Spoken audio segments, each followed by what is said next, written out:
Pegue a sua Bíblia e olhe para o índice: 66 livros.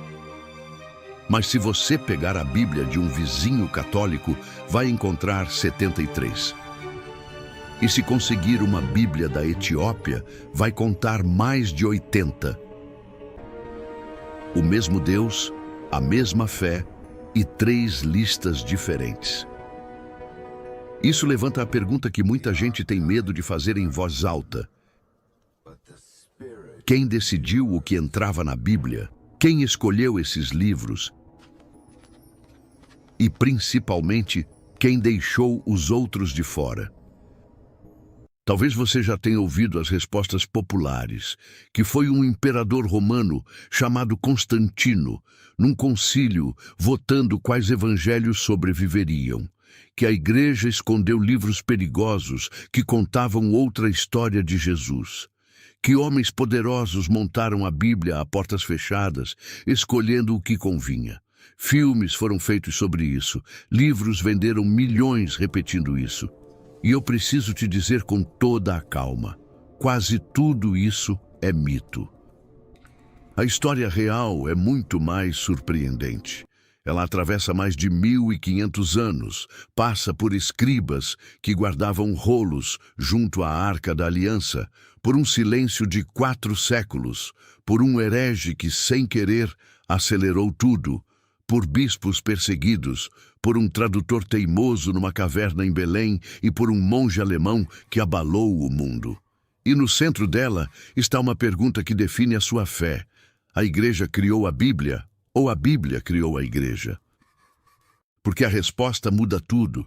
Se homens escolheram os livros por interesse, a sua fé repousa numa decisão política. Mas se, como vamos ver, os livros se impuseram por autoridade própria e a igreja apenas reconheceu o que Deus já tinha soprado, então você segura nas mãos algo que nenhum império conseguiu fabricar nem destruir. Neste vídeo, vamos seguir o caminho de cada livro até a sua estante e derrubar, com documentos e datas, os mitos mais repetidos. No final, você vai entender por que a sua Bíblia tem 66 livros e não 73. Vai descobrir o que são os apócrifos, quem os adicionou e quando. E vai saber responder com segurança quando alguém disser que Constantino inventou o Novo Testamento. Mais do que isso, vai olhar para a Bíblia na sua mesa com um espanto novo, porque a existência dela, como você vai ver, é um dos maiores milagres da história. Fique comigo até o fim. Nossa jornada começa muito antes de qualquer concílio. Quando Moisés terminou de escrever o livro da lei, ele deu uma ordem aos levitas: tomai este livro e ponde-o ao lado da arca da aliança do Senhor, para que ali esteja por testemunha. Preste atenção nessa cena, porque ela é a semente de tudo. Desde o primeiro dia, a palavra escrita de Deus foi tratada como sagrada, separada, guardada no lugar mais santo da nação. Ninguém votou nisso. Ela nasceu com autoridade. E foi assim que o Antigo Testamento cresceu. Josué acrescentou as suas palavras ao livro da lei de Deus. Samuel escreveu e depositou diante do Senhor. Os profetas falavam e escreviam, e o povo reconhecia. Isso é palavra do Deus vivo. Não existia um comitê aprovando textos. Existia algo mais simples e mais profundo. Quando Deus falava através de um homem comprovado como profeta, aquela palavra já nascia canônica. A autoridade vinha do autor, não dos leitores. A palavra cânon, aliás, significa exatamente isso: vara de medir, régua, padrão. O cânon não é uma lista de livros que a igreja mediu e aprovou. É o contrário. É o conjunto de livros que mede a igreja. Guarde essa diferença, porque ela vai decidir todo o resto da história. Uma régua não recebe autoridade de quem a usa. Ela é o padrão pelo qual tudo o mais é conferido. A pergunta nunca foi o que nós aceitamos, e sim o que Deus falou.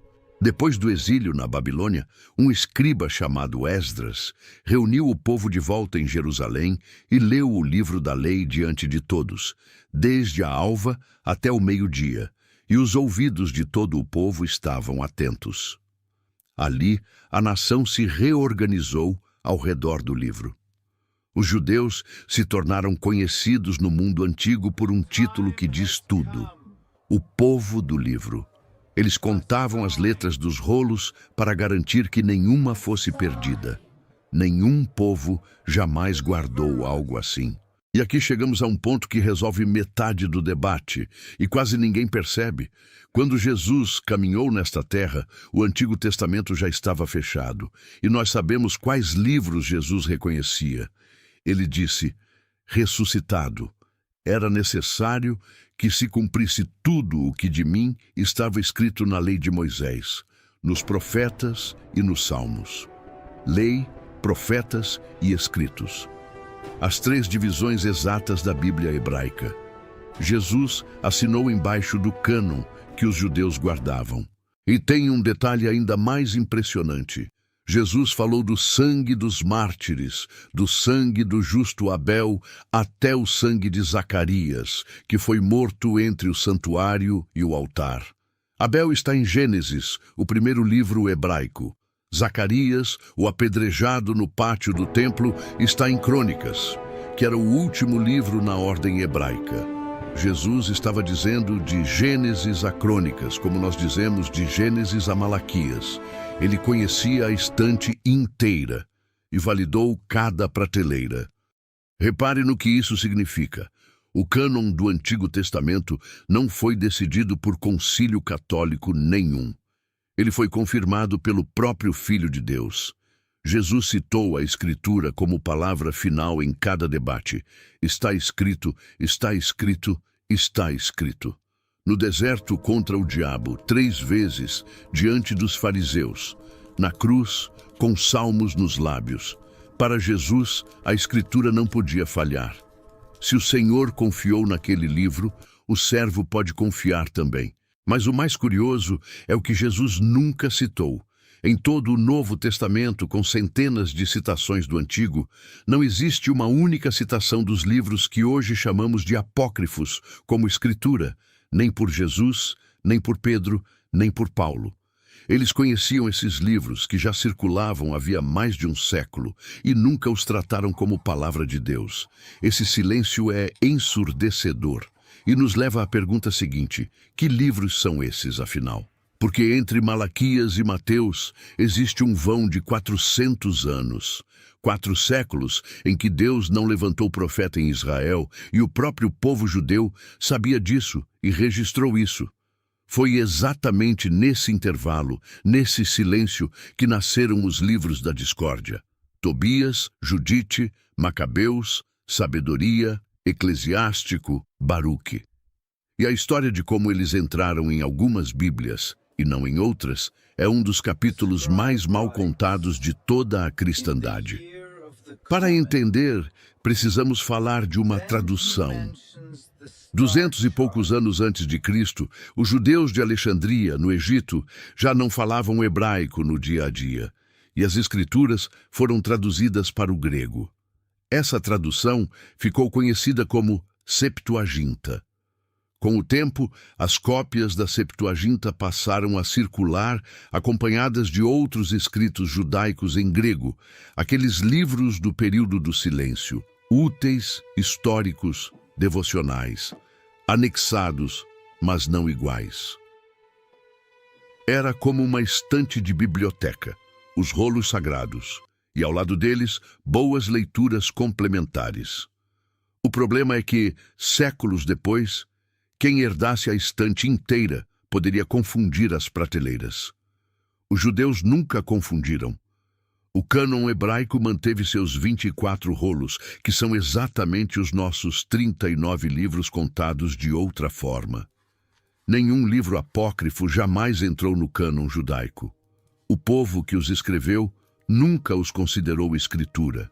Isso importa demais, porque Paulo escreveu que aos judeus foram confiados os oráculos de Deus.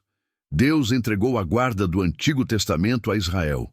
E Israel, o guardião oficial, sempre disse: são 24 rolos, nada mais. Os próprios livros dos Macabeus admitem, dentro do texto, que naqueles dias não havia profeta em Israel. Ou seja, os apócrifos testemunham contra a própria canonicidade. Eles mesmos dizem que nasceram fora do tempo dos profetas. Mas então como esses livros foram parar na Bíblia Católica? Acompanhem as datas, porque aqui a história fica reveladora. Nos primeiros séculos da Igreja, os cristãos liam a Septuaginta em grego, com os anexos juntos. Muitos pastores citavam esses livros como leitura edificante. Mas quando os mais estudiosos faziam suas listas do cânon, a distinção aparecia. E ninguém deixou isso mais claro do que o homem que a própria Igreja Romana encarregou de traduzir a Bíblia. O nome dele era Jerônimo. No final do século IV, ele se mudou para uma cela em Belém, perto da Gruta do Nascimento de Jesus, e passou décadas traduzindo as Escrituras para o latim, a versão que ficou conhecida como Vulgata. E Jerônimo fez questão de aprender hebraico com rabinos para traduzir do original. Quando chegou aos livros anexos, ele escreveu nos seus prefácios com todas as letras: estes livros a Igreja lê para edificação, mas não são escritura. Pense no peso disso. O maior erudito bíblico da Igreja Antiga, o tradutor oficial da Bíblia Latina, declarou que Tobias, Judite, Macabeus e os demais não pertenciam ao cânon. Ele os chamou de apócrifos e os separou. A posição de Jerônimo nunca foi esquecida. Ao longo de 1000 anos, grandes nomes da própria Igreja medieval repetiram essa distinção. Esses livros eram lidos, sim, mas escritura mesmo, no sentido pleno, eram os livros do cânon hebraico. E por que a diferença importa na prática? Porque doutrina se constrói sobre escritura. E é justamente nos apócrifos que aparecem as bases de práticas que separariam Roma do Evangelho. Em 2 Macabeus, oração e sacrifício pelos mortos. Em Tobias, a ideia de que a esmola purifica pecados. Doutrinas de purgatório, missas por defuntos e mérito humano encontraram apoio ali, exatamente nos livros que os profetas não escreveram. Não é coincidência, é consequência. Agora, a data que quase ninguém conhece. Quando foi que a Igreja de Roma declarou oficialmente, com anátema para quem discordasse, que os apócrifos são escritura canônica? Não foi no século IV, não foi com os apóstolos. Foi no Concílio de Trento, no ano de 1546, depois de Lutero, depois da Reforma. 15 séculos depois de Cristo, em plena batalha contra os reformadores, Roma canonizou os livros que sustentavam suas práticas. Deixa eu colocar isso na ordem certa, porque a acusação costuma vir invertida. Dizem que os protestantes tiraram livros da Bíblia. A história documentada mostra o contrário. Os reformadores mantiveram o cânon que os judeus guardaram, que Jesus confirmou e que Jerônimo defendeu. Foi Trento que levou os anexos a dogma 1500 anos depois, sob pressão teológica. A Bíblia de 66 livros não é uma Bíblia desfalcada, é a Bíblia original. E os reformadores nem foram desrespeitosos com esses livros. Lutero, na sua tradução alemã, incluiu os apócrifos numa seção separada, com este aviso na abertura: livros que não são tidos como iguais à Sagrada Escritura, mas que são úteis e bons de ler. Essa era a posição antiga da Igreja, a posição de Jerônimo. Leitura histórica, sim. Régua de doutrina, jamais. A Reforma não mutilou a Bíblia. Ela devolveu cada prateleira ao seu devido lugar. Antes de avançar, registre o padrão, porque ele vai se repetir. Em nenhum momento um comitê criou a Escritura. O cânon hebraico se formou pelo reconhecimento do povo de Deus ao longo dos séculos e foi selado pelo testemunho de Jesus. Os anexos gregos circularam por perto, foram úteis, foram lidos, mas o povo do livro sempre soube a diferença entre a voz do pastor e a voz dos homens. A ovelha, disse Jesus, conhece a voz do seu dono. Mas e o Novo Testamento? Aí entra a parte da história que mais sofre com os mitos: 27 livros, 4 evangelhos, cartas de pescadores e de um fariseu convertido. Quem juntou tudo isso? Foi Constantino? Foi um concílio escolhendo entre 80 evangelhos? Foi política?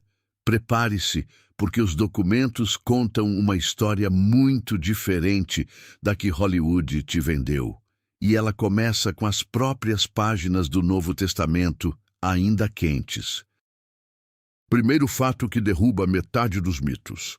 Os livros do Novo Testamento já eram tratados como escritura pelos próprios apóstolos, uns em relação aos outros, no primeiro século. Pedro escreveu sobre as cartas de Paulo e disse que os ignorantes as torciam como fazem com as demais escrituras. Pare nessa frase. Pedro colocou as cartas de Paulo na mesma categoria das escrituras sagradas, enquanto Paulo ainda estava vivo. O reconhecimento não esperou 300 anos. Paulo fez o mesmo. Escrevendo a Timóteo, ele citou lado a lado uma frase de Deuteronômio e uma frase do Evangelho de Lucas. O digno é o trabalhador do seu salário, e chamou as duas de escritura, e os critérios do cânon já operavam naturalmente nas igrejas. O livro vinha de um apóstolo ou de alguém ligado diretamente a um apóstolo. Concordava com a fé entregue? Era lido e reconhecido pelas igrejas em toda parte? Era a régua funcionando sozinha. As primeiras gerações, depois dos apóstolos, confirmam isso. Homens que foram discípulos dos discípulos, como Policarpo, que conheceu João, citavam os evangelhos e as cartas como autoridade final. No início do século II, as 4 biografias de Jesus, Mateus, Marcos, Lucas e João, já eram lidas nos cultos como palavra de Deus do Egito à Gália. Não existia decreto imperial. Existia um consenso vivo, orgânico, espalhado por 3 continentes sem internet e sem Roma mandar. Então, por volta do ano 140, apareceu o homem que sem querer acelerou tudo, Marcião, um armador rico que odiava o Antigo Testamento e decidiu fabricar a própria Bíblia. Apenas um Lucas mutilado e 10 cartas de Paulo editadas, sem nada que cheirasse a judaísmo. A igreja inteira reagiu em uníssono. Isso é mutilação da palavra. E a reação forçou os pastores a articular em voz alta o que já era prática, a lista completa do que era reconhecido. É por isso que o documento chamado Fragmento Muratoriano, do final do século II, já lista praticamente o nosso Novo Testamento. Os 4 evangelhos, Atos, as cartas de Paulo e a maioria das demais. Perceba a data. Mais de 100 anos antes de Constantino nascer, a espinha dorsal do cânon, Evangelhos, Atos, Paulo, Pedro, João, nunca esteve em disputa em lugar nenhum. As dúvidas pontuais ficavam em livros menores, como Judas ou 2 Pedro, por serem breves e menos citados. E os tais evangelhos secretos, o evangelho de Tomé, de Filipe, de Judas, que os documentários adoram? Aqui os fatos são teimosos. Esses textos são gnósticos, escritos entre 100 e 200 anos depois de Cristo, longe das testemunhas, cheios de uma filosofia grega que despreza o corpo e a criação. Neles, Jesus não morre por pecados, nem ressuscita de verdade. Ele sussurra senhas espirituais para iniciados. Basta ler uma página ao lado de Marcos para sentir o abismo. A igreja não escondeu esses livros por medo. Ela os rejeitou por origem e por conteúdo, do mesmo jeito que você rejeitaria uma carta assinada em nome do seu pai, escrita 100 anos depois da morte dele, contradizendo tudo o que ele viveu. Nenhuma igreja antiga, em nenhuma região, jamais leu o Evangelho de Tomé no culto como escritura. Não houve votação apertada. Não houve queima de arquivos. Houve uma ovelha antiga reconhecendo que aquela voz não era a do pastor. Agora o mito principal. Constantino e o Concílio de Nicéia no ano 325. A lenda diz que ali se votou quais evangelhos entrariam na Bíblia. A verdade documentada, a Ata de Nicéia, trata da divindade de Cristo contra o arianismo, da data da Páscoa e de questões de organização. Nenhuma linha, nenhuma sobre a lista de livros da Bíblia. O cânon simplesmente não foi pauta. Quem repete essa história nunca leu o documento. E o documento existe.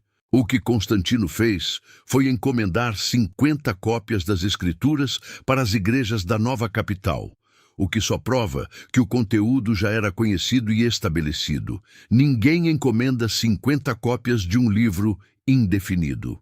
A primeira lista oficial idêntica à nossa veio décadas depois, e não de um imperador, mas de um pastor perseguido, Atanásio de Alexandria, exilado 5 vezes por defender a divindade de Cristo. Um homem que enfrentou o império, não que obedeceu a ele. Na sua carta pastoral de Páscoa do ano 367, Atanásio listou os 27 livros do Novo Testamento, exatamente os seus, nem um a mais, nem um a menos, e escreveu: neste somente é anunciada a doutrina da piedade. Ninguém lhes acrescente nada, nem deles tire coisa alguma. E note o verbo que ele usou para o processo. São os livros recebidos, canonizados, entregues aos pais. Recebidos, não escolhidos, não fabricados, reconhecidos. Pouco depois, os concílios regionais de Hipona e Cartago, no norte da África, confirmaram a mesma lista. E preste atenção na linguagem dos concílios, porque ela encerra a questão. Eles declararam receber as escrituras canônicas que foram entregues. Um concílio pode reconhecer uma verdade, como um joalheiro reconhece um diamante. Mas o joalheiro não cria o diamante ao avaliá-lo. A pedra já era pedra antes do certificado. A igreja emitiu o certificado. Deus fez a pedra. E aqui está a resposta à grande pergunta deste vídeo. A igreja criou a Bíblia? Não. A igreja nasceu da pregação da palavra, foi edificada sobre o fundamento dos apóstolos e profetas e depois reconheceu por escrito a voz que a gerou. A Bíblia criou a igreja. Toda vez que alguém disser que você deve aceitar uma doutrina porque a igreja que fez a Bíblia manda, você já sabe a ordem verdadeira dos fatos. A palavra vem primeiro, ela sempre veio primeiro. Alguém pode perguntar: mas e os livros que quase entraram?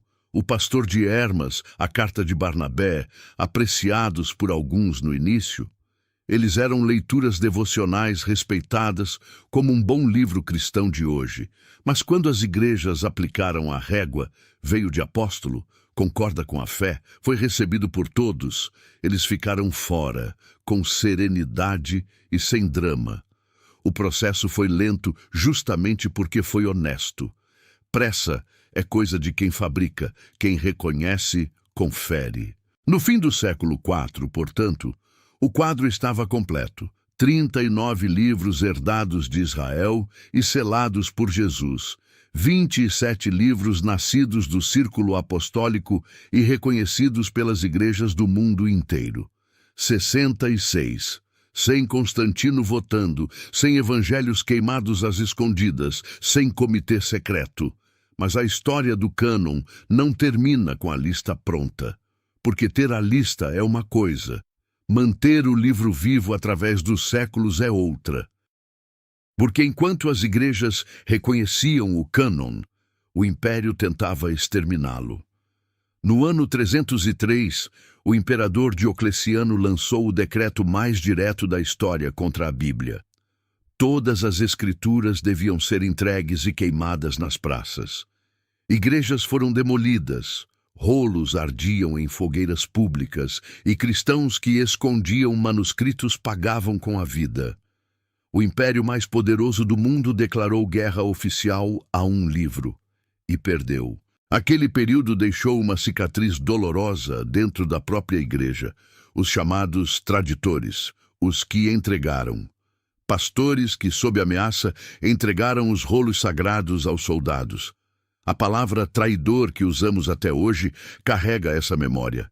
Trair, na origem, era entregar a Escritura. Enquanto isso, irmãos anônimos morriam abraçados aos códices. Faça a pergunta a si mesmo sem pressa: que valor tem um livro pelo qual pessoas comuns aceitaram morrer para não entregar? 10 anos depois do decreto de Diocleciano, o cristianismo foi legalizado, e o livro perseguido saiu das catacumbas direto para as mesas de cópia. E aqui entra o exército silencioso que quase ninguém celebra: os copistas. Séculos de mãos cansadas copiando letra por letra à luz de velas, contando linhas e palavras para conferir cada página. Sem eles, nenhum de nós teria a Bíblia. Deus escreveu por profetas e apóstolos, mas preservou por gente sem nome. E a prova de que esse trabalho funcionou dorme hoje nas bibliotecas e museus. O Códice Sinaítico e o Códice Vaticano, bíblias completas do século IV, sobreviventes da geração pós-perseguição, continuam existindo e podem ser consultados. São milhares de manuscritos do Novo Testamento, mais do que qualquer outra obra da Antiguidade, por margem esmagadora. Da literatura clássica restam dezenas de cópias tardias. Da Palavra de Deus, uma avalanche de testemunhas. E o Antigo Testamento recebeu no século XX a confirmação mais espetacular de todas. Um pastor de cabras jogou uma pedra numa caverna perto do Mar Morto e ouviu cerâmica quebrando. Dentro dos jarros, rolos escondidos, havia 2000 anos, incluindo o livro de Isaías completo, 1000 anos mais antigo que qualquer cópia conhecida até então. E quando compararam as duas versões, separadas por 10 séculos de cópias, o texto era essencialmente o mesmo. Pare e pese o que isso significa. 10 séculos de copistas, impérios caindo, bibliotecas queimando, e o livro de Isaías atravessou tudo praticamente intacto, palavra por palavra. A promessa que o próprio Isaías registrou se cumpriu nele mesmo. Seca-se a erva e cai a flor, mas a palavra do nosso Deus permanece para sempre.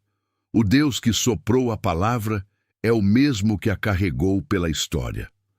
Inspiração e preservação são as duas mãos do mesmo autor. Isso não significa que a transmissão foi mágica. Copistas eram humanos e pequenas variações de grafia existem entre manuscritos, e é exatamente por haver milhares de testemunhas que os estudiosos conseguem comparar tudo e recuperar o texto com precisão altíssima. Nenhuma dessas variações afeta uma única doutrina da fé.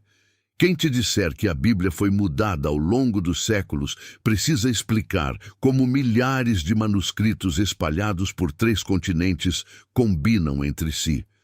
Havia, porém, um problema crescendo na cristandade medieval. O livro preservado foi ficando trancado. O latim da Vulgata, que no tempo de Jerônimo era a língua do povo, virou língua morta que só o clero entendia. A palavra que nasceu para ser lida diante de toda a nação, homens, mulheres e crianças, como nos dias de Esdras, agora soava em cerimônias que o lavrador não compreendia. O cânon estava completo, mas o acesso a ele tinha sido confiscado. E surgiram homens dispostos a pagar o preço do desbloqueio.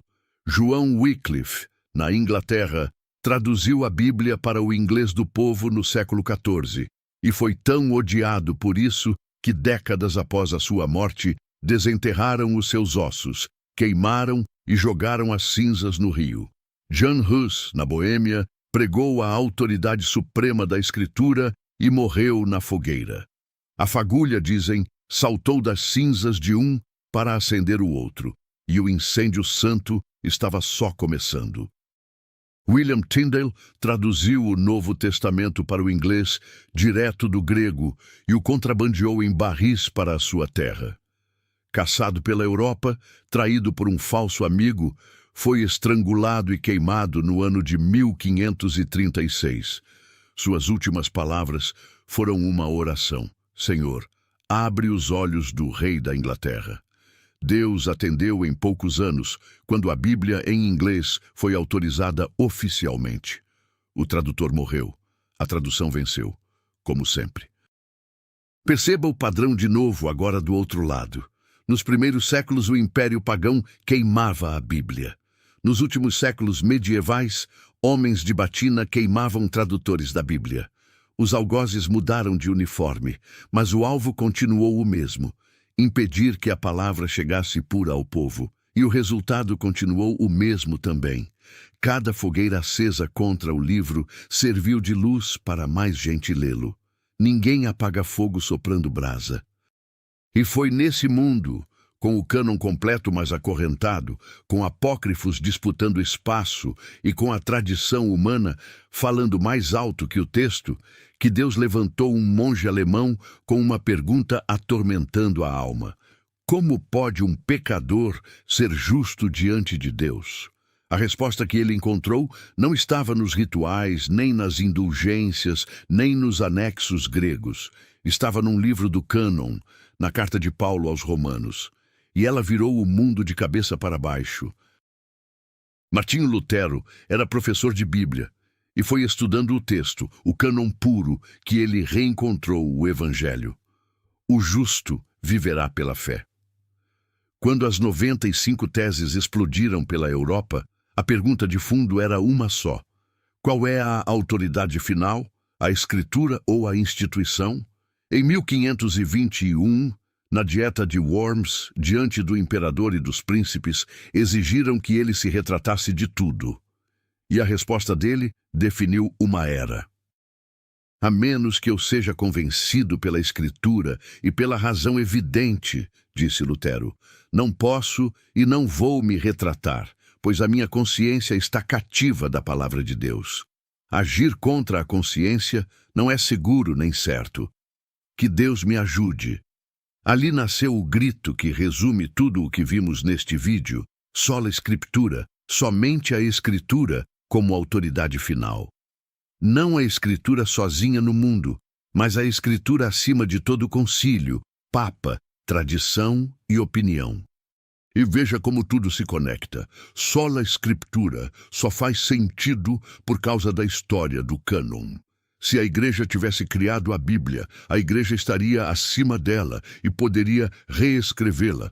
Mas se a Bíblia gerou a igreja, como os fatos mostram, então a igreja vive debaixo do livro e é reformada por ele sempre que se desvia. A reforma não inventou uma doutrina nova. Ela apenas devolveu a régua ao seu lugar, acima de quem mede, nunca abaixo. Foi por isso que a reforma virou uma explosão de tradução. Lutero traduziu o Novo Testamento em 11 semanas, escondido no castelo de Wartburgo, e depois a Bíblia inteira para o alemão do povo, dizendo que queria que até o filho do sapateiro pudesse ler. A prensa de Gutenberg, inventada poucas décadas antes, multiplicou tudo. Pela primeira vez na história, a palavra completa de Deus começou a chegar à mão do padeiro, da viúva, do camponês. E a nossa língua entrou nessa história com um herói que pouca gente conhece: João Ferreira de Almeida. Um português convertido que começou a traduzir o Novo Testamento aos 16 anos de idade e passou a vida inteira nisso, do outro lado do mundo, na Ásia, enfrentando febres, naufrágios de projetos e a própria morte antes de concluir o Antigo Testamento, que outros terminaram. O nome que está na capa da sua Bíblia era um adolescente apaixonado pela palavra.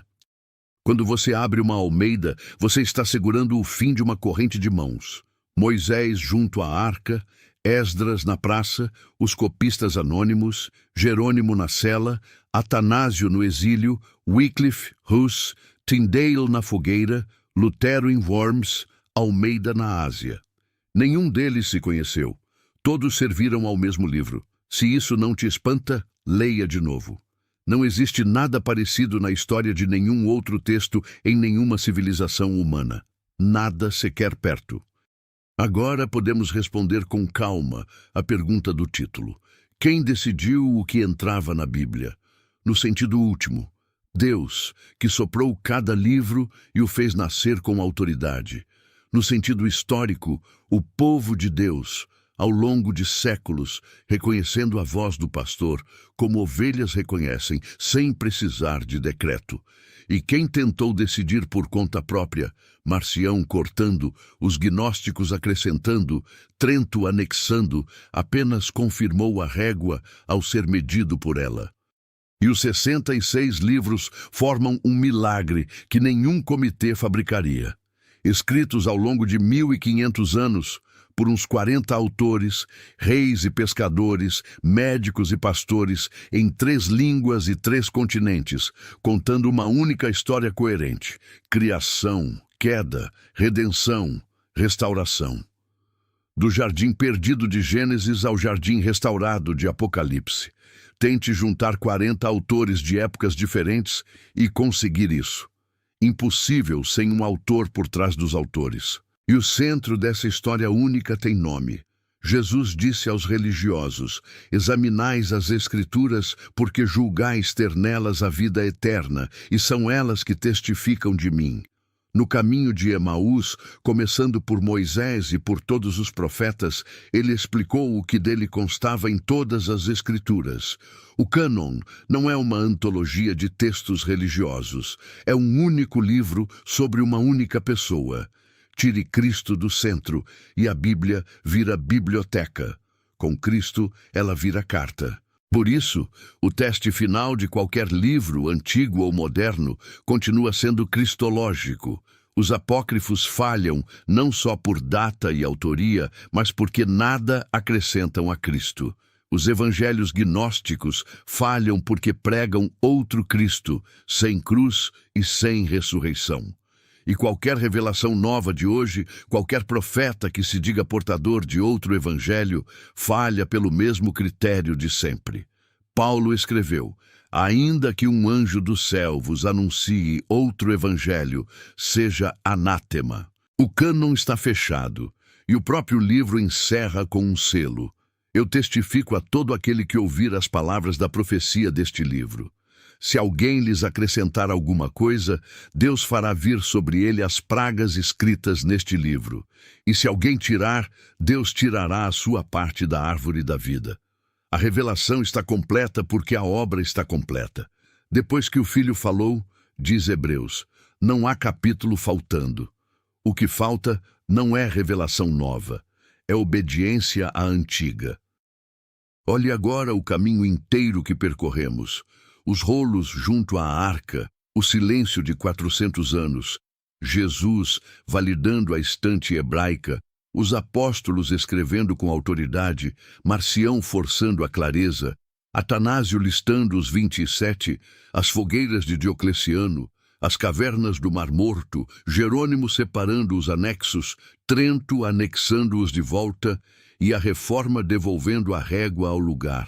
Uma história sem comitê secreto e com as digitais de Deus em cada século. E agora a pergunta vira para você, porque toda essa história desemboca na sua estante. Se a Bíblia que você tem em casa custou o sangue de Tyndale, o exílio de Atanásio, os dedos gastos de copistas sem nome e 2000 anos de guerra espiritual, o que ela tem recebido de você? Em muitas casas, o livro mais caro da história é o objeto mais barato da rotina. Enfeita a sala, guarda retratos, junta poeira. O que gerações morreram para abrir, nós temos deixado fechado. Eu não digo isso para te acusar, mas para te acordar. Nenhuma geração teve o acesso que a sua tem. A Bíblia no celular, em dezenas de versões, com áudio, de graça. E talvez por isso mesmo ela nunca foi tão pouco lida. A escassez fazia o crente medieval atravessar a cidade inteira para ouvir uma página. A abundância nos fez tratar o infinito como aplicativo. O problema do nosso século não é falta de Bíblia, é falta de fome. E a história do cânon também te entrega um escudo. Quando vier o vídeo dizendo que existem evangelhos escondidos, você já sabe, são textos gnósticos tardios. Rejeitados por origem e conteúdo, não por conspiração. Quando disserem que Constantino montou a Bíblia, você conhece a Ata de Niceia. Quando disserem que os protestantes arrancaram livros, você conhece Jerônimo e Trento e sabe quem anexou o quê e quando. A fé informada não treme com documentário de streaming. Mas cuidado com um perigo mais sutil do que os mitos: admirar a Bíblia sem se submeter a ela. Roma medieval acorrentava o livro ao púlpito. Nós conseguimos acorrentá-lo de outro jeito, escolhendo os versículos que agradam e pulando os que confrontam.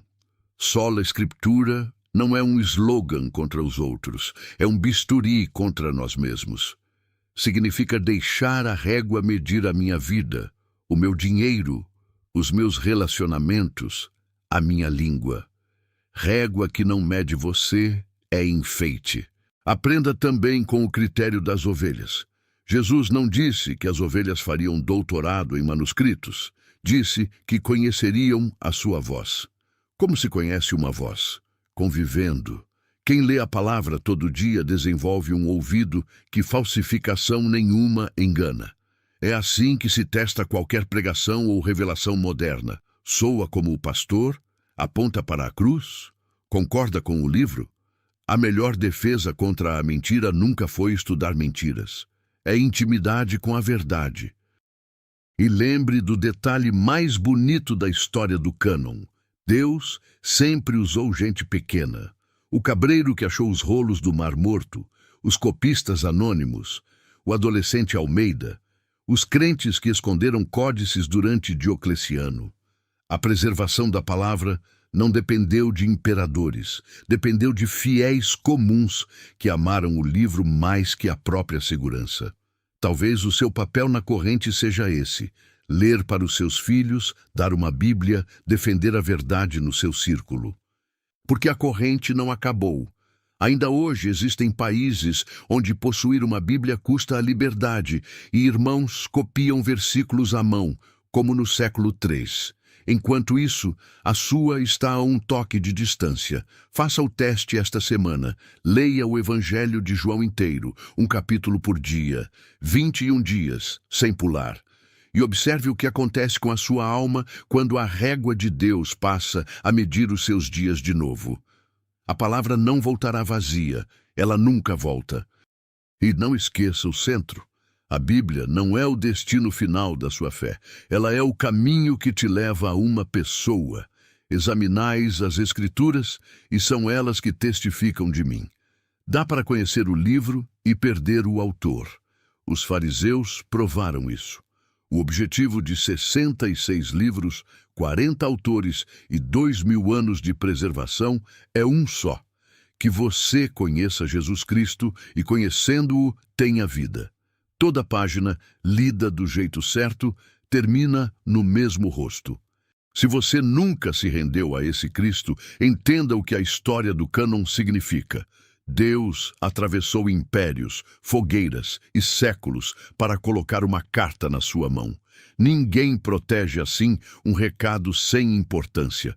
O esforço de preservação é a medida do amor do remetente. A carta diz que você pecou, que Cristo morreu pelos seus pecados segundo as Escrituras, que ressuscitou ao terceiro dia segundo as Escrituras, e que todo o que nele crê não perece. Responda ao remetente. E se você já é dele, saia deste vídeo com um compromisso: nenhum dia sem o livro. A igreja que lê a Bíblia não é enganada por lobo, não é levada por vento de doutrina, não troca o evangelho por moda. Foi assim que a fé sobreviveu até aqui e é assim que ela chegará aos seus netos. Um crente de cada vez, com o livro aberto sobre a mesa e o coração aberto debaixo dele, a régua na mão. E a vida sendo medida, corrigida e consolada por ela. A grama seca, a flor cai, os impérios que queimaram este livro viraram ruína de museu, e a palavra do nosso Deus permanece para sempre. Você acabou de conhecer a história dos 66 livros que ninguém conseguiu fabricar, calar ou destruir. Agora faça parte dela. Se este vídeo abriu os seus olhos, compartilhe com alguém que precisa ouvir, escreva "permanece" nos comentários e se inscreva no canal. Que a palavra que venceu os séculos vença também o seu coração. Amém.